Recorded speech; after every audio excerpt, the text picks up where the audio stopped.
Minta tolong pada lalat. Kisah Abu Nawas yang minta tolong pada lalat. Abu Nawas hanya tertunduk lesu dan sedih ketika mendengarkan penuturan istrinya.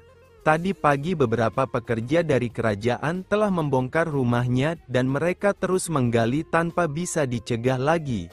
Mereka mengatakan bahwa tadi malam Baginda Raja bermimpi kalau di bawah rumah Abu Nawas terpendam emas dan permata yang tak ternilai harganya. Tetapi setelah mereka terus menggali ternyata emas dan permata itu tidak ditemukan. Baginda akhirnya meminta maaf kepada Abu Nawas dan bersedia mengganti kerugian. Inilah yang membuat hati Abu Nawas sedih. Lama Abu Nawas memeras otak, namun belum juga ia menemukan muslihat untuk membalas Baginda. Makanan yang dihidangkan istrinya tidak dimakan karena nafsu makannya lenyap. Malam pun tiba. Namun Abu Nawas tetap tidak beranjak dari tempat duduknya. Keesokan harinya Abu Nawas melihat lalat-lalat mulai menyerbu makanan Abu Nawas yang mulai basi. Tiba-tiba Abu Nawas tertawa riang. "Tolong ambilkan kain penutup untuk makananku dan sebatang besi," kata Abu Nawas kepada istrinya. "Untuk apa?" tanya istrinya. "Membalas Baginda Raja," jawab Abu Nawas. Dengan muka berseri-seri Abu Nawas berangkat menuju istana.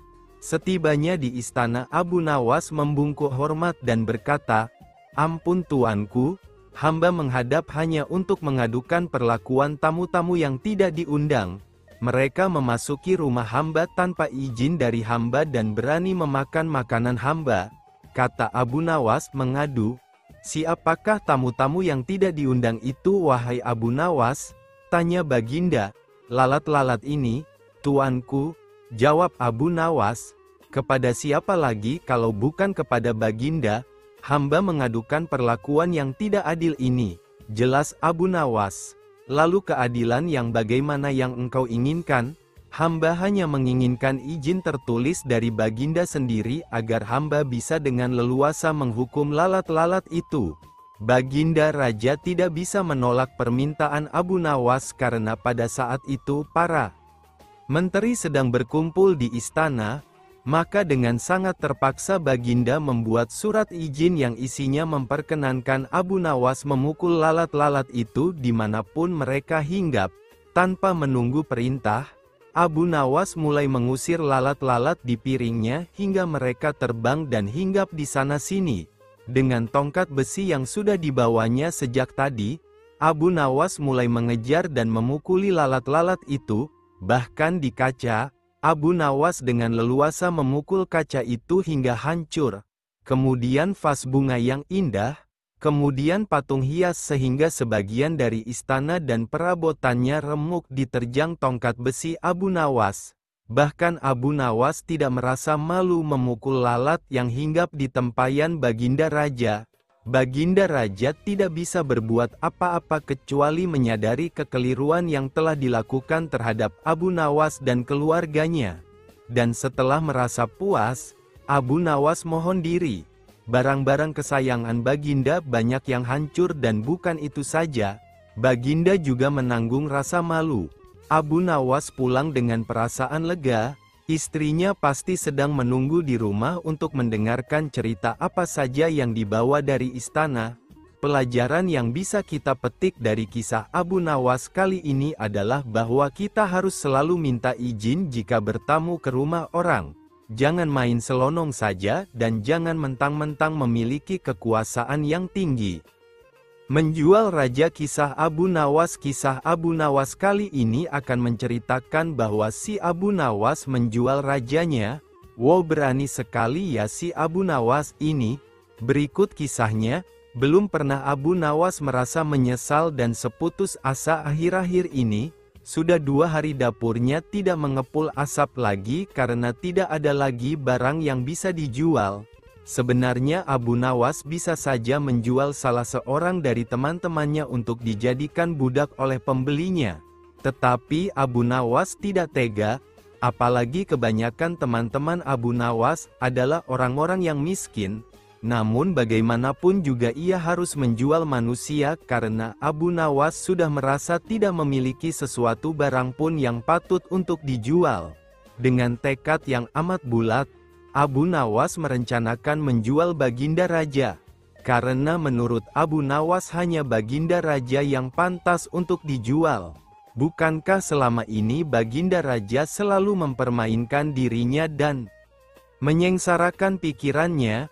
Maka sudah sepantasnya lah kalau sekarang ini giliran Abu Nawas menyusahkan Baginda Raja.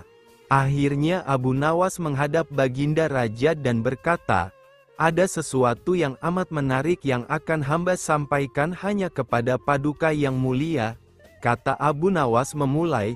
"Apa itu wahai Abu Nawas?" tanya Baginda langsung penasaran. "Sesuatu yang hamba yakin belum pernah terlintas dalam benak Paduka yang mulia," kata Abu Nawas meyakinkan. "Kalau begitu cepatlah ajak aku ke sana untuk menyaksikannya," kata Baginda.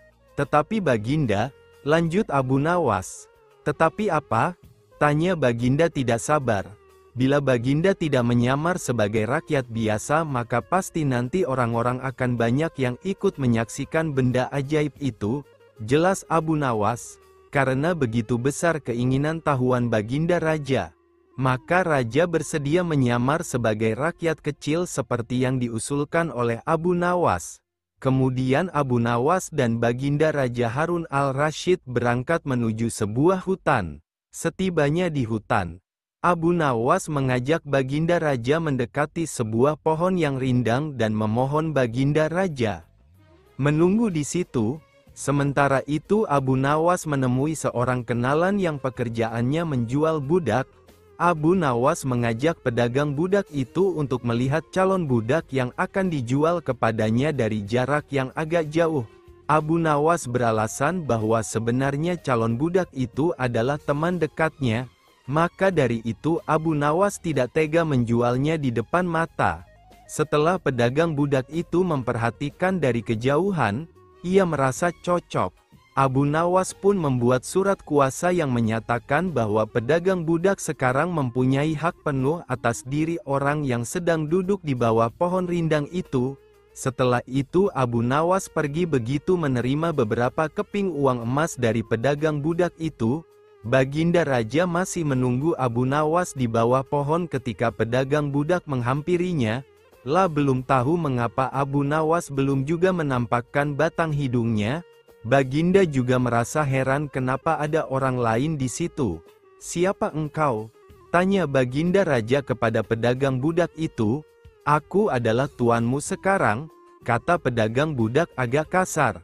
Tentu saja pedagang budak itu tidak mengenali Baginda Raja dalam pakaian yang amat sederhana itu. "Apa maksud perkataanmu?" tanya Baginda Raja dengan wajah merah padam.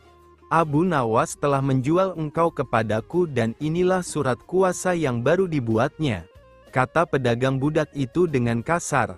"Abu Nawas menjual diriku kepadamu?" kata Baginda dengan murka. "Ya," bentak pedagang budak, "tahukah engkau siapa aku ini sebenarnya?"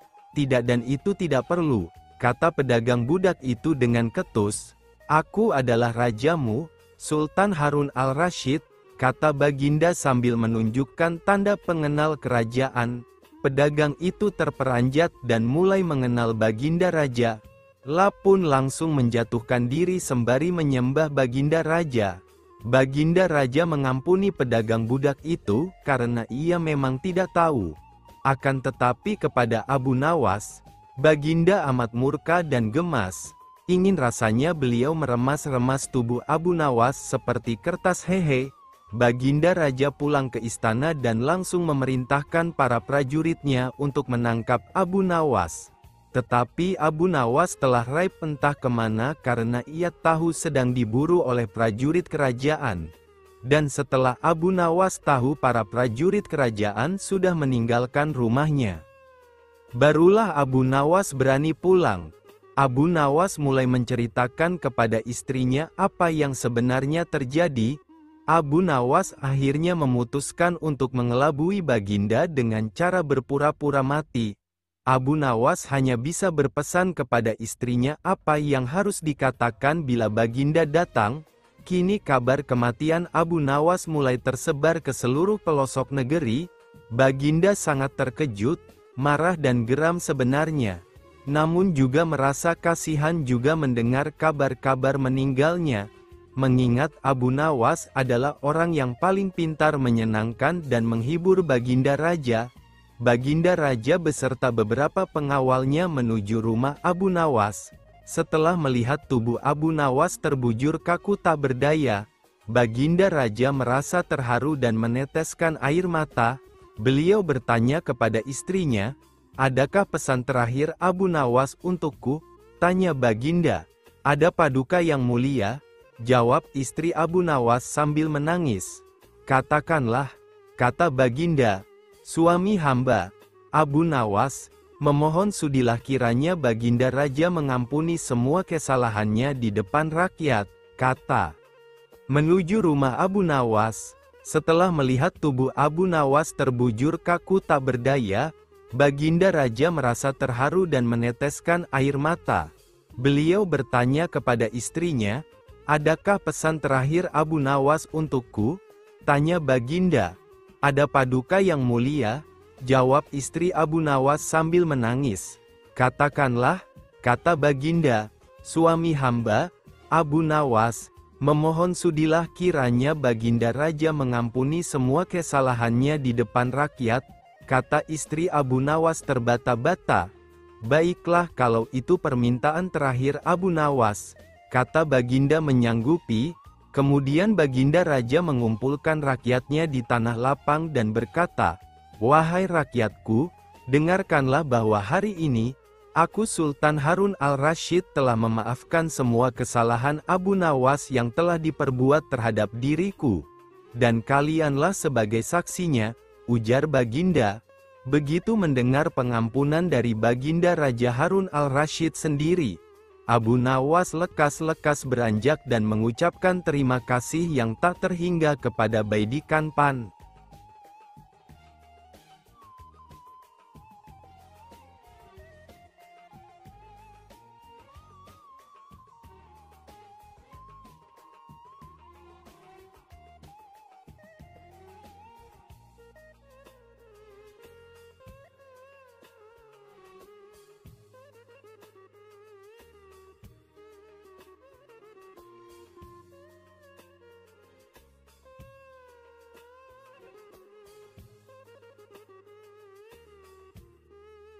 Panah pembawa rezeki, Abu Nawas memang cerdik, meskipun tak mempunyai kemampuan untuk melaksanakan titah sang raja, namun dia selalu berhasil melaksanakan tugasnya.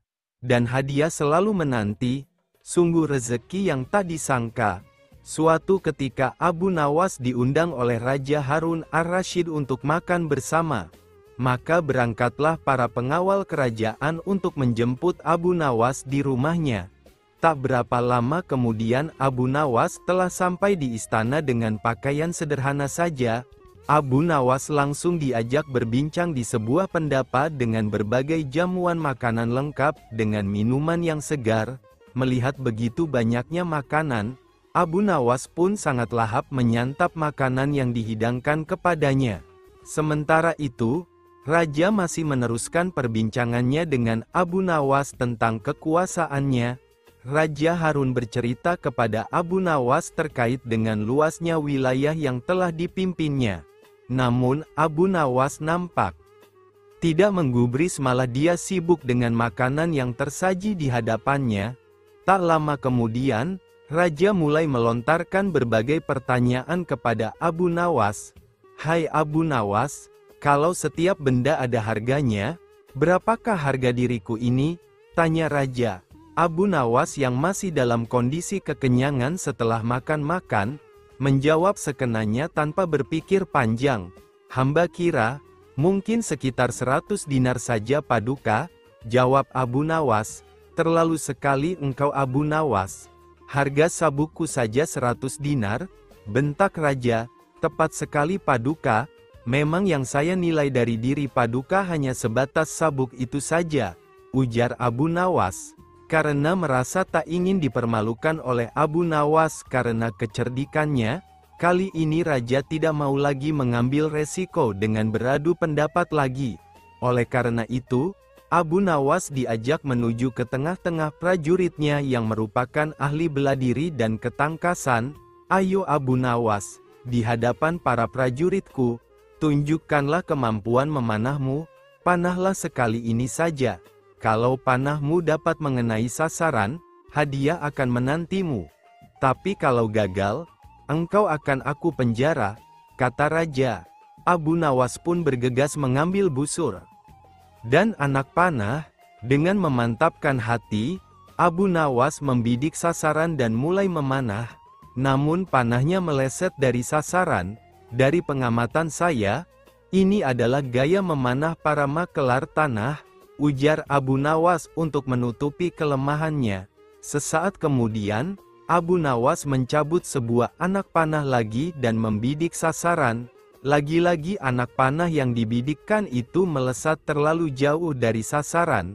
Kalau yang ini Paduka, ini gaya juragan buah kalau sedang memanah, sahut Abu Nawas untuk menutupi kelemahannya yang kedua. Untuk yang ketiga kalinya, Abu Nawas kembali mencabut anak panah dan mulai membidiknya.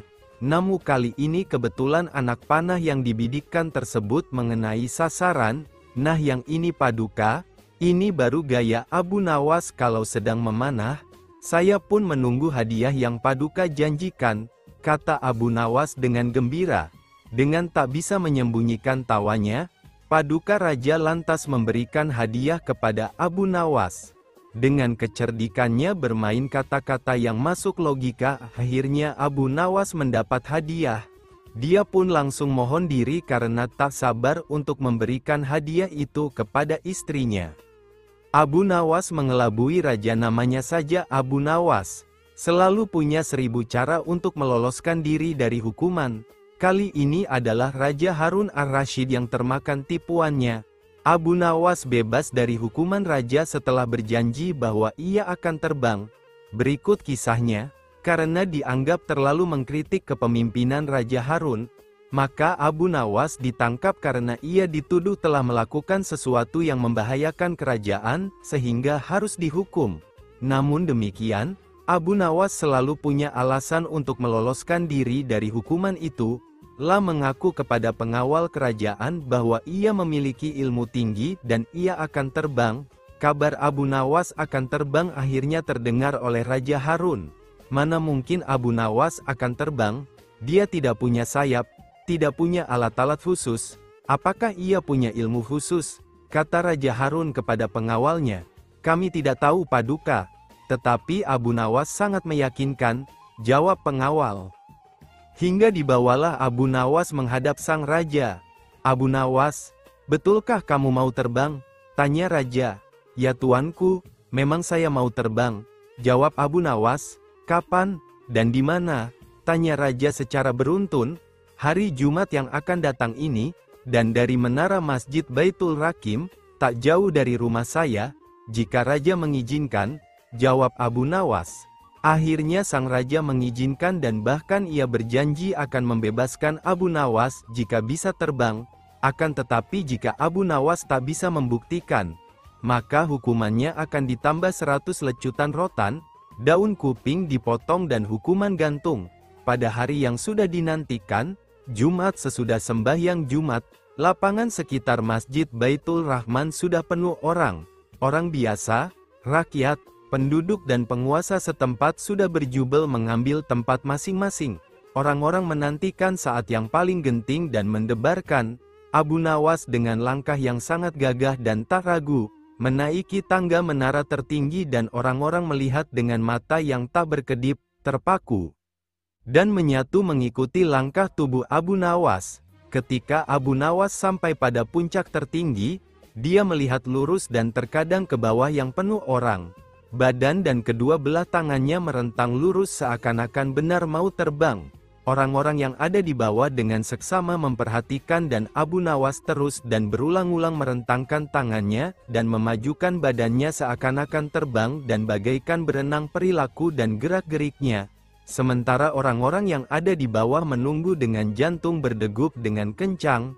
Akhirnya Abu Nawas menemui mereka dan mereka semua terpana, terpesona, heran dan penuh keraguan. Apalagi yang mau dibuat Abu Nawas ini? Apa semua kalian lihat tadi bagaimana saya mau terbang itu? Tanya Abu Nawas. Ya, kami melihat. Kamu menggerakkan kedua belah tanganmu dan badanmu bergerak ke depan. Tampaknya memang bergaya mau terbang, kata orang banyak. Lalu apakah saya berbohong bahwa saya mau terbang pada hari Jumat ini dan di menara tertinggi Masjid Baitul Rakim ini? Tanya Abu Nawas. Ya, tidak bohong, kamu betul mau terbang hari ini dan di sini. Tapi kenapa lalu kamu tidak terbang? Kata mereka. Yang saya katakan bahwa saya mau terbang, lalu saya coba. Lalu ternyata yang seperti kalian lihat tadi itu, kata Abu Nawas. Tapi ternyata kamu tidak bisa terbang, kata mereka. Itu soal lain, saya tidak mengatakan bahwa saya mau terbang pada hari Jumat ini dan di sini. Itu yang saya katakan dan kalian semua tahu hal itu. Saya katakan bahwa saya mau terbang. Hanya itu bukannya terbang, kata Abu Nawas. Orang-orang saling melihat dan mulut mereka bergumam. Tarikan nafas panjang karena Abu Nawas terlepas dari jeratan hukum. Orang-orang juga sama membenarkan bahwa Abu Nawas memang tidak berbohong. Dia melakukan semua yang dia pernah katakan, tidak berbohong dan menepati janji. Suatu ketika Abu Nawas menerima undangan untuk sebuah jamuan makan malam oleh Baginda. Dalam undangan tersebut, ia diminta untuk berpidato mengisi acara jamuan dengan tausiah agama. Abu Nawas datang ke istana lebih awal menghadiri undangan Baginda. Karena itu, Abu Nawas dipersilahkan duduk di bagian depan. Di depan, ia seakan-akan seperti menjadi tamu yang sangat istimewa. Beberapa saat kemudian, para undangan yang lain mulai berdatangan satu persatu langsung menempati kursi-kursi yang disediakan. Kemudian, menyusul para pejabat kerajaan yang datang dan langsung menuju kursi yang paling depan. Akan tetapi, salah seorang pejabat yang hadir sedikit terlambat sangat terkejut melihat kursi paling depan sudah penuh dan salah satunya sudah diisi oleh Abu Nawas. Pejabat tersebut langsung protes keras pada panitia penyelenggara makan malam. Kenapa saya yang lebih terhormat berada di belakang dan justru Abu Nawas yang hanya rakyat biasa berada di depan?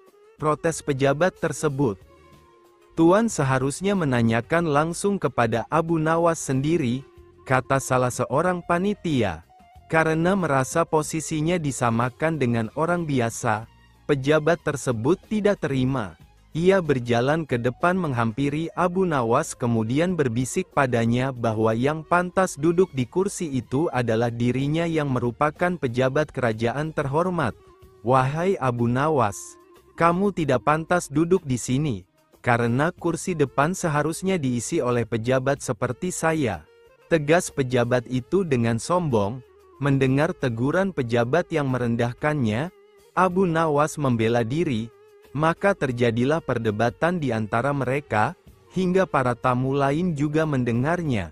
Saudara pejabat yang terhormat, pada kenyataannya Anda itu tidak lebih dari seorang pesulap, kata Abu Nawas mulai angkat bicara. Wah, tidak bisa begitu, saya adalah pejabat kerajaan bukan pesulap. Engkau yang pesulap, cetus pejabat tersebut. Semua tamu yang hadir dibuat tegang dan tertuju pada mereka berdua. Sekalipun saya adalah pesulap, tapi ketika naik panggung, saya bisa bertindak sesuai janji. Saat saya berjanji mengubah sapu tangan menjadi kelinci, maka bim salabim, sapu tangan itu benar-benar berubah menjadi kelinci. Kata Abu Nawas, apa maksudmu? Apa hubungannya denganku? Tanya pejabat. Anda seperti seorang pesulap yang gagal di atas panggung, berjanji mengubah bunga menjadi kelinci, tapi Anda tidak berhasil mewujudkannya, kata Abu Nawas yang membuat suasana semakin panas. Apa maksudmu? Tanya pejabat itu marah. Sebelum menjadi pejabat Anda berjanji akan merubah nasib rakyat kecil menjadi lebih baik. Tapi, setelah menjadi pejabat, Keadaan rakyat kecil sama saja seperti sebelum Anda menjadi penjabat, jelas Abu Nawas. Wajah pejabat tersebut menjadi merah, ia diam terdunduk dipermalukan Abu Nawas di depan para tamu yang hadir. Abu Nawas kembali bertanya padanya, "Nah, kalau begitu, mana yang lebih pantas duduk di sini?" tanya Abu Nawas kembali. Pejabat tersebut tidak menjawab pertanyaan Abu Nawas. Dengan perasaan kesal dan malu pejabat itu langsung beranjak meninggalkan Abu Nawas dan duduk di belakang. Panah pembawa rezeki, Abu Nawas memang cerdik, meskipun tak mempunyai kemampuan untuk melaksanakan titah sang raja, namun dia selalu berhasil melaksanakan tugasnya. Dan hadiah selalu menanti, sungguh rezeki yang tak disangka. Suatu ketika Abu Nawas diundang oleh Raja Harun ar-Rasyid untuk makan bersama. Maka berangkatlah para pengawal kerajaan untuk menjemput Abu Nawas di rumahnya. Tak berapa lama kemudian Abu Nawas telah sampai di istana dengan pakaian sederhana saja. Abu Nawas langsung diajak berbincang di sebuah pendapa dengan berbagai jamuan makanan lengkap dengan minuman yang segar. Melihat begitu banyaknya makanan, Abu Nawas pun sangat lahap menyantap makanan yang dihidangkan kepadanya. Sementara itu, Raja masih meneruskan perbincangannya dengan Abu Nawas tentang kekuasaannya. Raja Harun bercerita kepada Abu Nawas terkait dengan luasnya wilayah yang telah dipimpinnya. Namun, Abu Nawas nampak tidak menggubris, malah dia sibuk dengan makanan yang tersaji di hadapannya. Tak lama kemudian, Raja mulai melontarkan berbagai pertanyaan kepada Abu Nawas. "Hai Abu Nawas, kalau setiap benda ada harganya, berapakah harga diriku ini?" tanya Raja. Abu Nawas yang masih dalam kondisi kekenyangan setelah makan-makan, menjawab sekenanya tanpa berpikir panjang. "Hamba kira, mungkin sekitar 100 dinar saja Paduka," jawab Abu Nawas. "Terlalu sekali engkau Abu Nawas. Harga sabukku saja 100 dinar, bentak Raja. "Tepat sekali Paduka, memang yang saya nilai dari diri Paduka hanya sebatas sabuk itu saja," ujar Abu Nawas. Karena merasa tak ingin dipermalukan oleh Abu Nawas karena kecerdikannya, kali ini Raja tidak mau lagi mengambil resiko dengan beradu pendapat lagi. Oleh karena itu, Abu Nawas diajak menuju ke tengah-tengah prajuritnya yang merupakan ahli bela diri dan ketangkasan. "Ayo Abu Nawas, di hadapan para prajuritku, tunjukkanlah kemampuan memanahmu. Panahlah sekali ini saja. Kalau panahmu dapat mengenai sasaran, hadiah akan menantimu. Tapi kalau gagal, engkau akan aku penjara," kata Raja. Abu Nawas pun bergegas mengambil busur dan anak panah. Dengan memantapkan hati, Abu Nawas membidik sasaran dan mulai memanah. Namun panahnya meleset dari sasaran. "Dari pengamatan saya, ini adalah gaya memanah para makelar tanah," ujar Abu Nawas untuk menutupi kelemahannya. Sesaat kemudian, Abu Nawas mencabut sebuah anak panah lagi dan membidik sasaran. Lagi-lagi anak panah yang dibidikkan itu melesat terlalu jauh dari sasaran. "Kalau yang ini Paduka, ini gaya juragan buah kalau sedang memanah," sahut Abu Nawas untuk menutupi kelemahannya yang kedua. Untuk yang ketiga kalinya, Abu Nawas kembali mencabut anak panah dan mulai membidiknya. Namun kali ini kebetulan anak panah yang dibidikkan tersebut mengenai sasaran. "Nah yang ini Paduka, ini baru gaya Abu Nawas kalau sedang memanah. Saya pun menunggu hadiah yang Paduka janjikan," kata Abu Nawas dengan gembira. Dengan tak bisa menyembunyikan tawanya, Paduka Raja lantas memberikan hadiah kepada Abu Nawas. Dengan kecerdikannya bermain kata-kata yang masuk logika, akhirnya Abu Nawas mendapat hadiah. Dia pun langsung mohon diri karena tak sabar untuk memberikan hadiah itu kepada istrinya. Suatu hari, ada 3 orang bijak dan pandai pergi berkeliling negeri mencari jawaban atas pertanyaan-pertanyaan mereka. Ketiga orang tersebut sangat terkenal pintar akan tetapi juga licik. Sampailah mereka di desa Abu Nawas tinggal. Orang-orang desa tersebut dibuat kewalahan menghadapi mereka. Akhirnya para penduduk bersepakat untuk menyerahkan permasalahan tersebut pada Abu Nawas untuk menghadapi kepintaran dan kelicikan ketiga orang tersebut. Kali ini kepandaian Abu Nawas diuji oleh tiga orang bijak. Mereka menentang Abu Nawas menjawab pertanyaan yang mereka ajukan dengan benar. Mereka sepakat menentukan hari untuk menggelar tantangan tersebut di sebuah lapangan dan ditonton oleh seluruh penduduk desa. Hari yang ditunggu-tunggu telah tiba. Penduduk desa berbondong-bondong menuju lapangan untuk menyaksikan kepandaian Abu Nawas menghadapi tiga orang bijak yang menantangnya. Acara sudah dimulai. Sebagai tamu, ketiga orang bijak itu diberi kehormatan untuk mengutarakan pendapatnya kepada Abu Nawas. Sebagai rasa hormat kami, maka kalian bertiga terlebih dahulu diberi kesempatan untuk mengutarakan pertanyaan kepada Abu Nawas, kata kepala desa. Mendapat kesempatan tersebut, ketiga orang itu merasa sangat senang. Orang bijak pertama bertanya kepada Abu Nawas, "Di mana sebenarnya pusat bumi ini, wahai Abu Nawas yang tolol?" Tanyanya dengan sombong melecehkan Abu Nawas. "Tepat di bawah telapak kaki saya, saudara yang budiman," jawab Abu Nawas merendah diri. Orang bijak kedua tidak terima dengan jawaban Abu Nawas. Ia langsung berkata dengan keras, "Bagaimana saudara bisa membuktikan hal itu? Jika kalian tidak percaya atas jawabanku, ukur saja sendiri," jawab Abu Nawas. Tampaknya jawaban tersebut membuat orang bijak pertama tertegun dan tidak bisa berkata apa-apa. Untuk itu, orang bijak kedua mengajukan pertanyaannya kepada Abu Nawas. "Berapa banyak jumlah bintang di langit, sama dengan jumlah rambut yang tumbuh di keledaiku ini, saudaraku?" jawab Abu Nawas kembali dengan santai. Jawaban tersebut tidak memuaskannya.